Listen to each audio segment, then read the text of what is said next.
ఇప్పుడు చెప్పు కాకి, దెయ్యం పేరు చెప్పి మమ్మల్ని భయపెట్టాలని చూసావా? ఇప్పుడు పిలు, ఆ దెయ్యం ఎలా వస్తుందో నేను చూస్తాను. పిలు, ఊదు ఊదు ఊదు ఊదు, పిలు పిలు పిలు.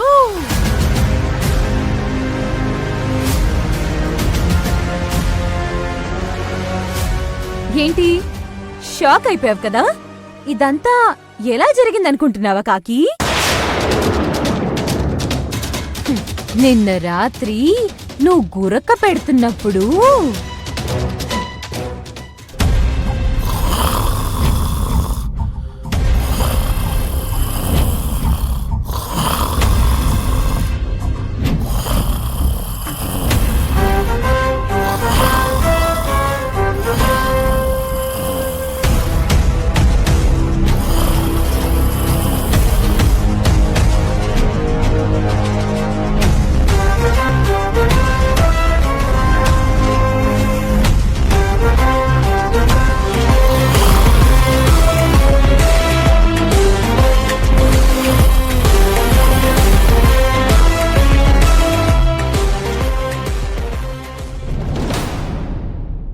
దీన్ని ఊదితే పార్వతం వస్తుందా?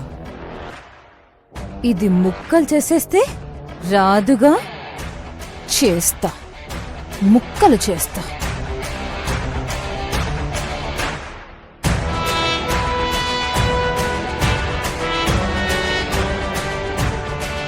అలా తీసుకువెళ్ళి ముక్కలు చేసి సేమ్ ప్లేస్లో పెట్టేశాను. నేను ఈ దయ్యాలకే దయ్యాన్ని. నన్ను ఈ ఆత్మలు ఏమీ చెయ్యలేవు. నేను బావ పూజలో కూర్చోటం ఖాయం. ముందు కావేరి, వెనక నువ్వు బయటకి పోవటం ఖాయం. రెడీగా ఉండు.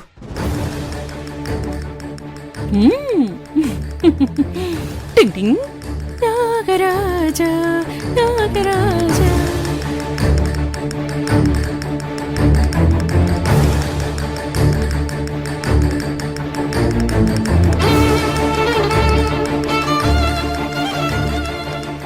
పెద్దమ్మా,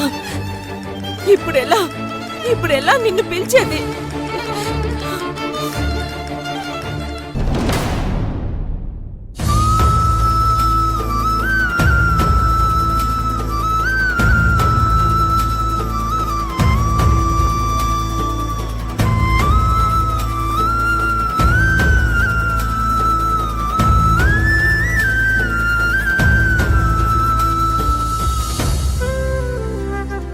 శివ, అంతా బాగానే ఉందా? భయమేం లేదు అత్తయ్య. రిపోర్ట్స్ అన్నీ నార్మల్గానే ఉన్నాయి. కానీ తను ఎందుకు స్పృహలోకి రావటం లేదో నాకు అర్థం కావడం లేదు. బహుశా బాగా టెన్షన్ పెట్టేసుకొని ఉంటుంది. ముందు తను ఆ టెన్షన్ నుంచి బయటపడాలి. అమ్మా, గంగా కావేరిలాగా ధైర్యస్తురాలు కాదు. అందుకే వాడెవడో బెదిరించగానే ఇంతగా భయపడిపోయింది.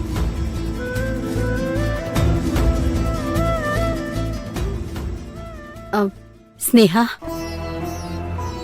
నువ్విక్కడే ఉండి శివతో పాటు గంగని చూసుకో. నేను గుడికి వెళ్ళొస్తాను. అసలు నా బిడ్డల్ని ఎందుకింత బాధ పెడుతున్నాడో ఆ దేవుణ్ణే అడుగుతాను.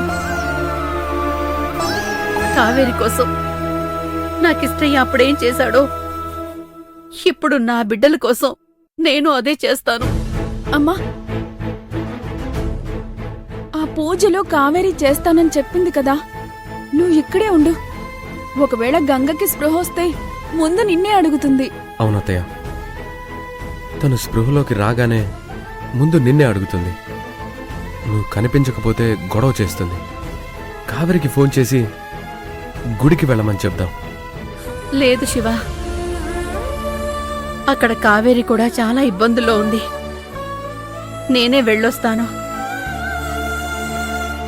ఆ శివయ్య కరుణించే వరకు ఆయనకు అభిషేకం చేస్తూనే ఉంటాను. అంతవరకు నేను తిరిగి రాను.